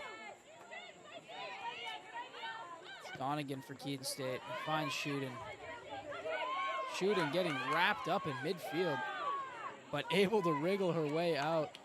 Great dribbling there from Elizabeth Wheaton. Never heard the verb wriggle, but... You ever heard wriggle? No. Wriggle out. The only wriggle I know is Rob Wriggle. Rob Wriggle, Wrigley Field. Wriggle out of pressure. Fun fact, Rob Wriggle from Kansas City. Big Chiefs Royals fan, Rob Wriggle. I've met the guy actually one time. Not actually met him, but like I saw him from a distance type of thing. That counts. Counts. All right, so we will see a free kick here in their attacking half for Wheaton. It'll be taken by Julius or not. We've seen these set pieces be dangerous all day for Wheaton College. Maybe this one will yield a goal as well. A wild overhead attempt tried there. Good clearance by Donegan. Only as far as Thomas. Now this ball's being played down for Raposa if she can keep it in bounds. Instead, she'll be beat to that one by McKenna Reynolds. Here's Michaela Ryan. Trying to find Raposa. Raposa in a foot race with Moore, but she'll get around her. The ref has waved play on as Moore has hit the deck. It'll fall to Ryan. That is the best chance of the day. That is the best chance of the day from Keene State, and unfortunately just put high there by Kayla Ryan. But the freshman duo linking up, like we said. We want to see that more, definitely. I think that the rain is coming here, probably about 3. According to my calculations, it's going to be here only in the next 15 minutes, so hopefully we should be able to get this game finished. Looks like Marty Testo, the athletic director, talking to the official on site. Having a word. But definitely getting dark here as those thunderstorm clouds are moving in. Looming. And here's Sternat dribbling up and finding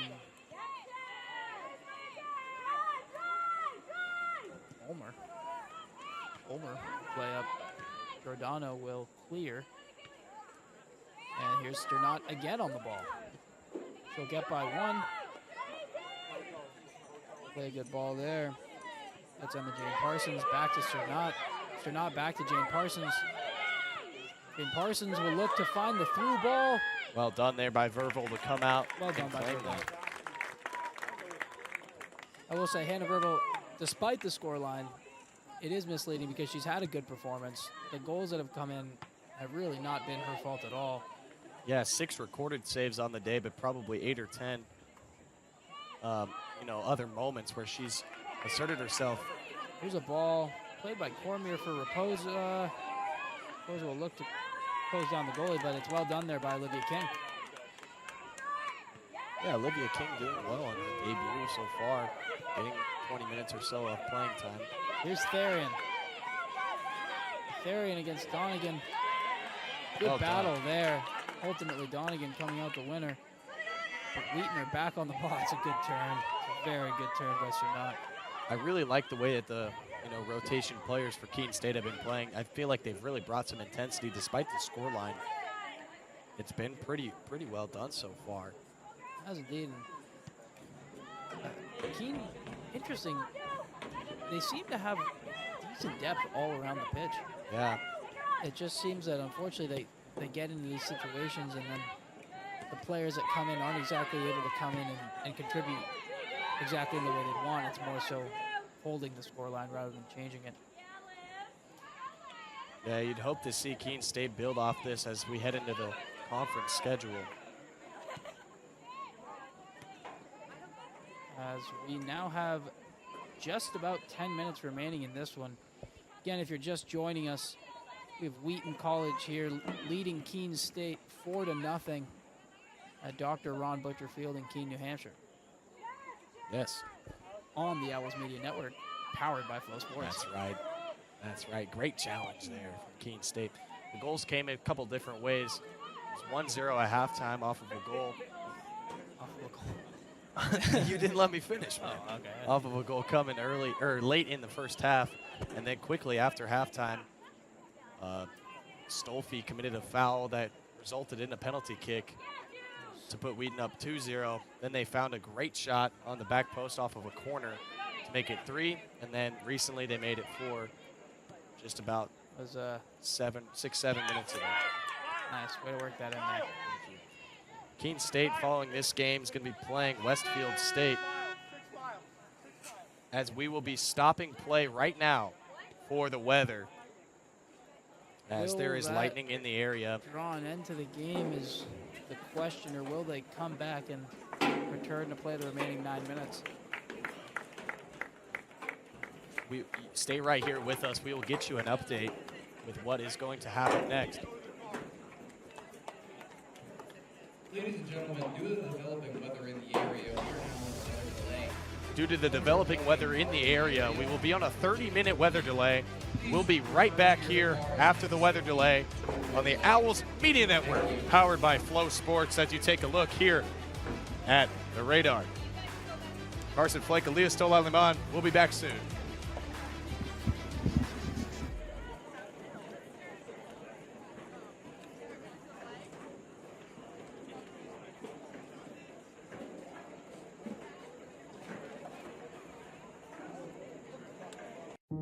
So when I ask students, why Keene State, the students say unanimously it's the sense of community.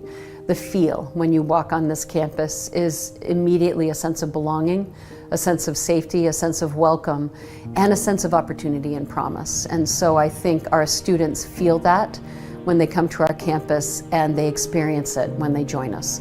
Why students choose this campus is the sense and feel, and also the opportunity and the promise of that opportunity for them when they're making the decision. And why they stay is that we deliver on that promise. We have students from urban environments, from rural environments, and when they come to Keene State in those first weeks of forming a new community, they bring all of those experiences together to create a better Keene State.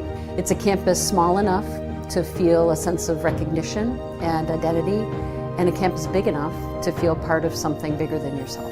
This isn't a passive experience, so please get engaged, find a club, make a new group of friends, get involved in a recreational sport activity, in an intramural sport, get involved in a creative performance, go see a show, be a part of this community and squeeze everything you can out of Keene State. And if you do that, I am confident you will have an exceptional experience and your life will be changed as a result of it.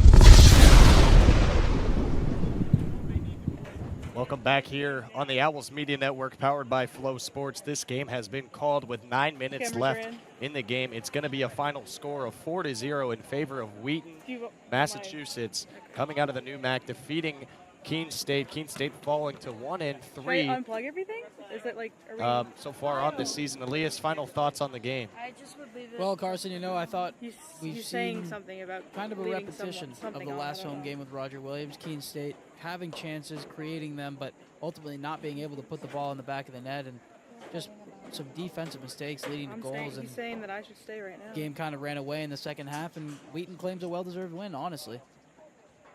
Absolutely. Yeah, so right. Moving it from here, Keene State will be facing Eastern Connecticut Westfield State on September 10th on Wednesday at 4 p.m. right back here at Dr. Ron Butcher Field. So make sure you stay with us here as we have post-game interviews coming up right after these messages. Once again, this is Carson Flake, joined by Elias Stola-Liman on the Owls Media Network, powered by Flow Sports. Especially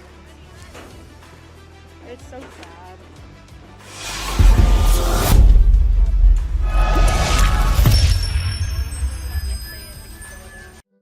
We know you will find your community along Appian Way here at Keene State College. Over a campfire on the student center lawn. In some friendly games and competition. Or in a club you connect to at the Student Involvement Fair. Maybe you will find your people on the courts, in a cheering section in the stands, at the rink on the ice, skating as an owl, or chilling in the yoga studio. Your connections may take place on the quad, listening to music, hanging out with friends, participating in a Keene State tradition like Pumpkin Palooza, or working on a group project, studying with classmates.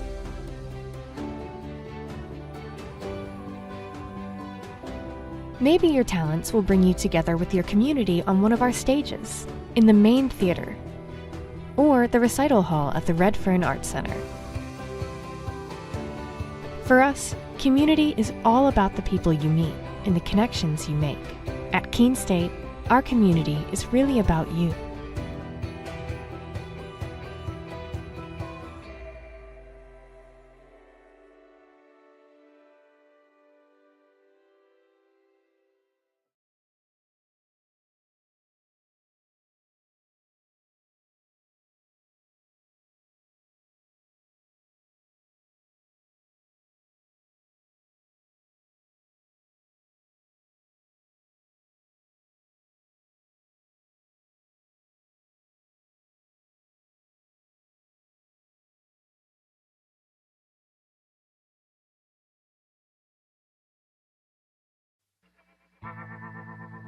I worked in HVAC when I was in high school, and I really liked being on a job site. When Keene State came to my high school, the admissions counselor told me I could have a job on a job site and also make a difference on people's lives. He said being a safety engineer meant I could work with my hands, but also make sure that everybody was going to be home safely at the end of the day.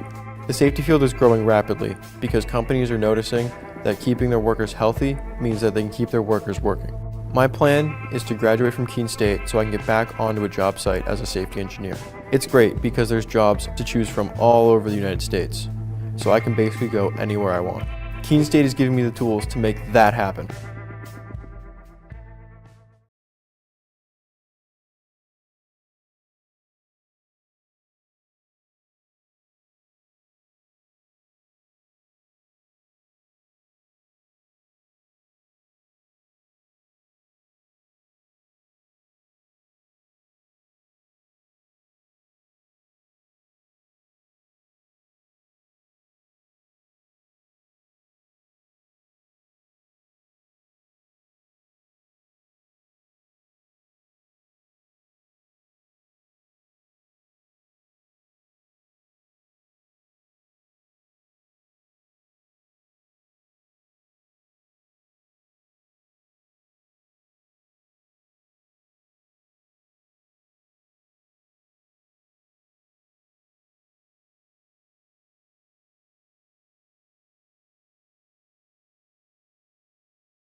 College sports fans, get ready for game day with officially licensed merchandise from the NCAA official online shop, ncaa.com/shop. Get the whole family geared up with the best collection of apparel and accessories, including t-shirts, sweatshirts, headwear, championship gear, and more. Visit the NCAA shop for today's special offer and rep your favorite team now. Only at ncaa.com/shop.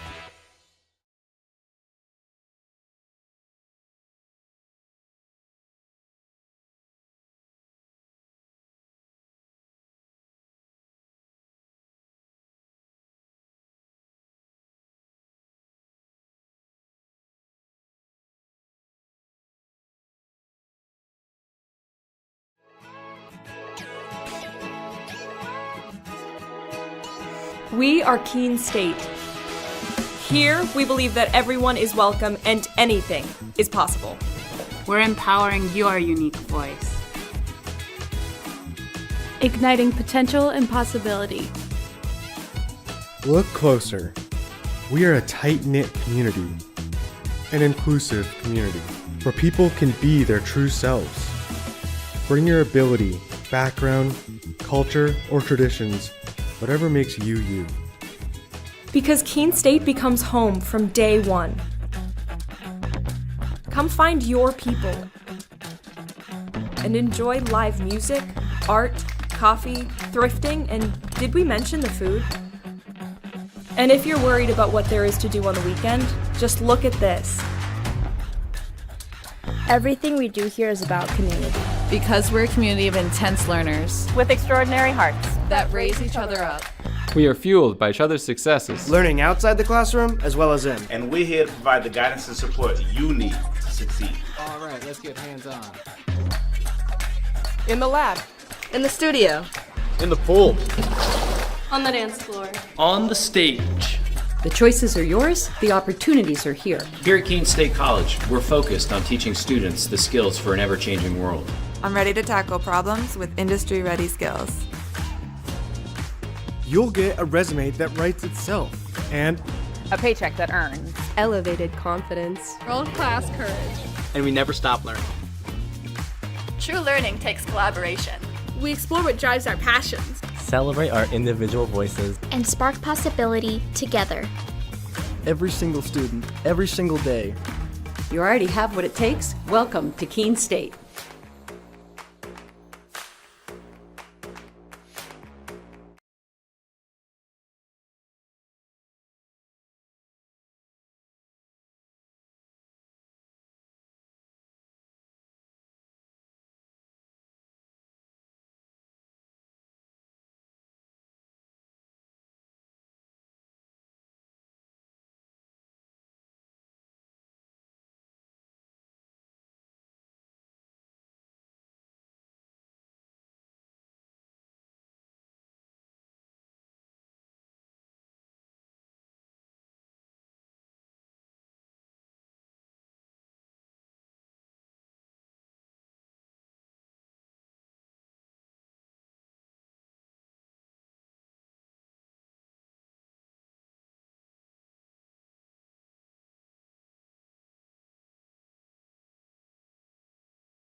We are Keene State. Here, we believe that everyone is welcome and anything is possible. We're empowering your unique voice. Igniting potential and possibility. Look closer. We are a tight-knit community, an inclusive community, where people can be their true selves. Bring your ability, background, culture, or traditions, whatever makes you you. Because Keene State becomes home from day one. Come find your people and enjoy live music, art, coffee, thrifting, and did we mention the food? And if you're worried about what there is to do on the weekend, just look at this. Everything we do here is about community. Because we're a community of intense learners With extraordinary hearts. That raise each other up. We are fueled by each other's successes. Learning outside the classroom as well as in. And we're here to provide the guidance and support you need to succeed. All right, let's get hands-on. In the lab. In the studio. In the pool. On the dance floor. On the stage. The choices are yours, the opportunities are here. Here at Keene State College, we're focused on teaching students the skills for an ever-changing world. I'm ready to tackle problems with industry-ready skills. You'll get a resume that writes itself, and a paycheck that earns. Elevated confidence. World-class courage. And we never stop learning. True learning takes collaboration. We explore what drives our passions. Celebrate our individual voices. And spark possibility together. Every single student, every single day. You already have what it takes. Welcome to Keene State.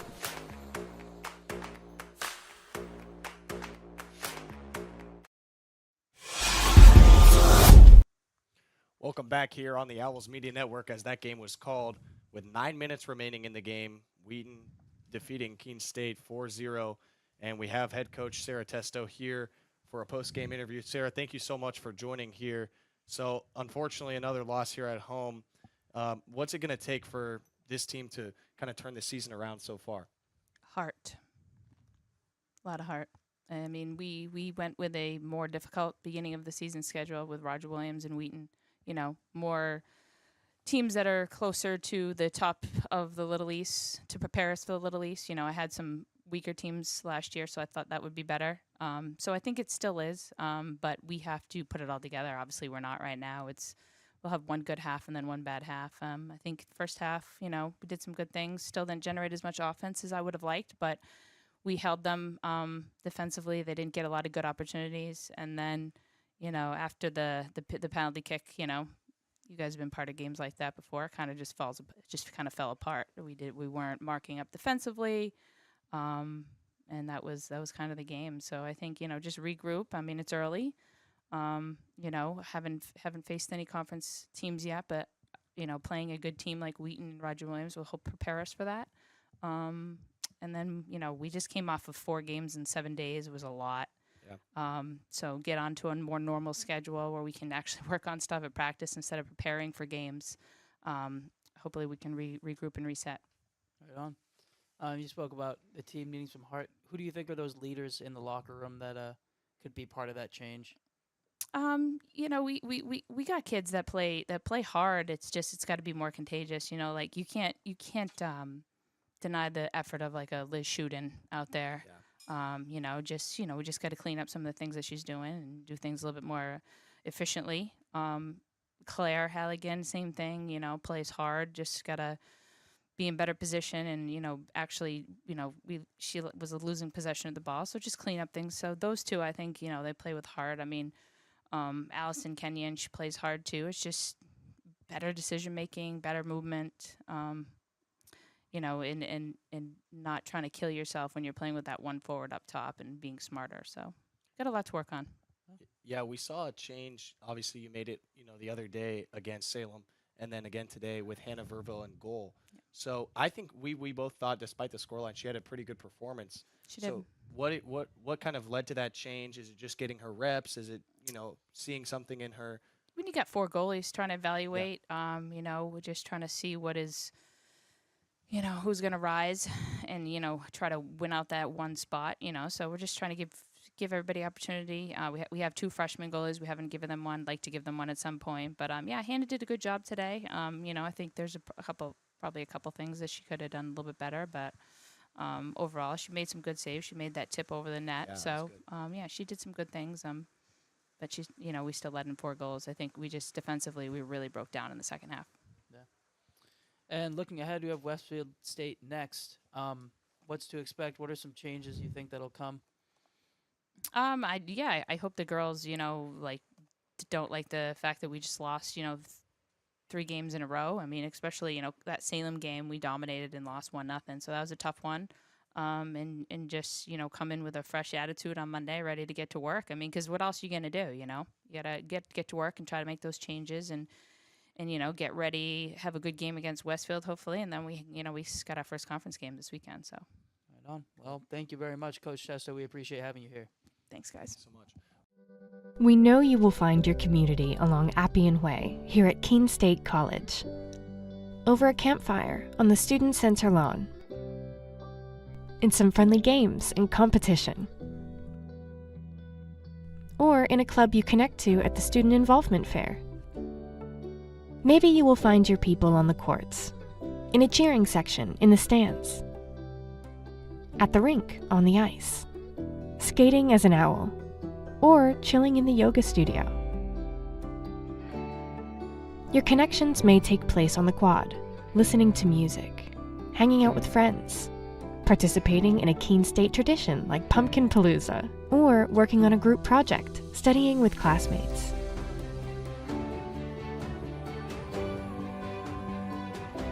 Maybe your talents will bring you together with your community on one of our stages, in the main theater, or the recital hall at the Red Fern Arts Center. For us, community is all about the people you meet and the connections you make. At Keene State, our community is really about you.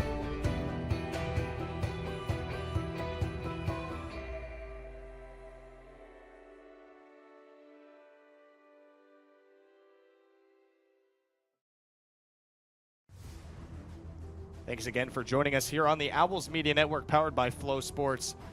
Wheaton defeated Keene State in a score of 4-0. That game ended just 9 minutes remaining due to weather in the area. Thank you to our sponsors, Fenton Family Dealerships and Chartwells. We'll be back here on the Owls Media Network with more soccer to come next weekend on Saturday as Keene State faces Westfield State. Thanks for joining us again here on the Owls Media Network. For Carson Flake and Elias Stola-Lemon, have a good day.